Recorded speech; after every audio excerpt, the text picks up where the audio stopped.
अभी हमने बात की कि रिएक्ट क्यों इतना पॉपुलर है। उसका एक रीज़न है क्योंकि वो कंपोजेबल होता है बाय नेचर। इसका मतलब है कि हम किसी भी कॉम्प्लेक्स रिएक्ट प्रोजेक्ट को अलग अलग कंपोनेंट्स के थ्रू क्रिएट कर सकते हैं। रिएक्ट की पॉपुलैरिटी का एक और कारण है कि रिएक्ट डिक्लेरेटिव होता है। डिक्लेरेटिव का मतलब है इम्पेरेटिव का उल्टा, जिसमें हमको स्टेप बाय स्टेप बताना पड़ता है कि हमको क्या करना है, जबकि डिक्लेरेटिव में हमको ये बताने की ज़रूरत नहीं है कि आपको स्टेप बाय स्टेप कैसे बढ़ना है। इनफैक्ट हम ये बताते हैं कि आपको आगे कैसे बढ़ना है और बाकी का काम हम रिएक्ट पर छोड़ देते हैं। सो फॉर एग्जांपल हमको एक हेडर एलिमेंट क्रिएट करना है और उस एलिमेंट में हमको कुछ टेक्स्ट इंक्लूड करना है।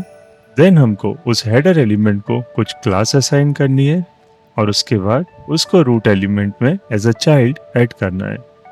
तो अगर हम रिएक्ट के आने से पहले की बात करें और हम इम्पेरेटिव स्टाइल से अगर ये चीज़ अचीव करना चाहें तो वो कुछ इस तरह लिखेंगे। सबसे पहले हमको एक कांस्टेंट एलिमेंट क्रिएट करना होगा, let's say h1। Then we have to write document dot create element, जो कि एक हेडर एलिमेंट होगा। नेक्स्ट हम उसमें टेक्स्ट कंटेंट यूज करेंगे, so will write text h1 dot text content equals, let's say learn react with idyllic learning। Then हमको इस header को as a child root element में ऐड करना है। उसके लिए हम पहले इसमें क्लास, और उससे पहले हमको इसको एक क्लास नेम असाइन करना है। So let's assign a class name, let's call it header, मतलब क्लास का नाम हेडर हो जाएगा। और फाइनली हम हमारे हेडर को as a child root element में अपेंड करेंगे।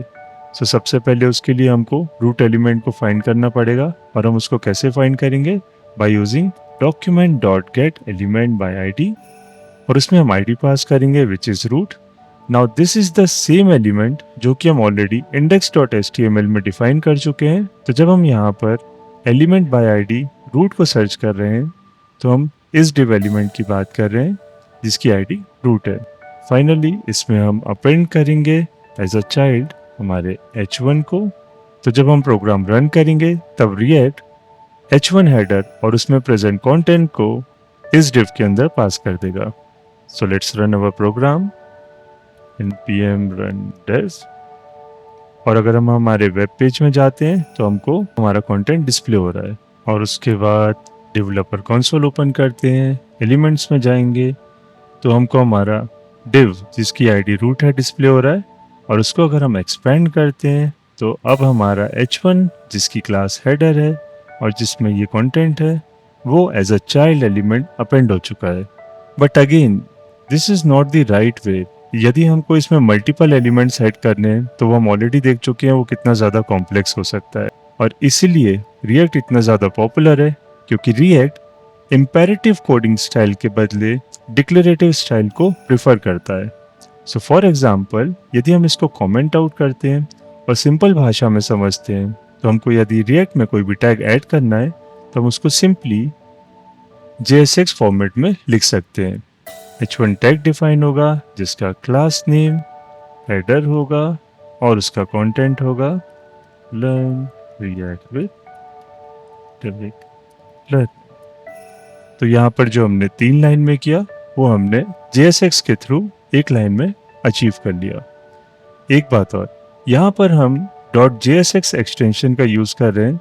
यदि हम इसकी जगह .js एक्सटेंशन भी यूज़ करेंगे तो हमारा प्रोग्राम बिल्कुल ठीक चलेगा। बट सिंस यहाँ पर हम JSX सिंटेक्स या स्टाइल का यूज़ कर रहे हैं इसलिए हमको .jsx एक्सटेंशन कंपलसरी है। यदि हम इस पर्टिकुलर लाइन का यूज़ नहीं कर रहे होते in that case .jsx extension compulsory नहीं होता।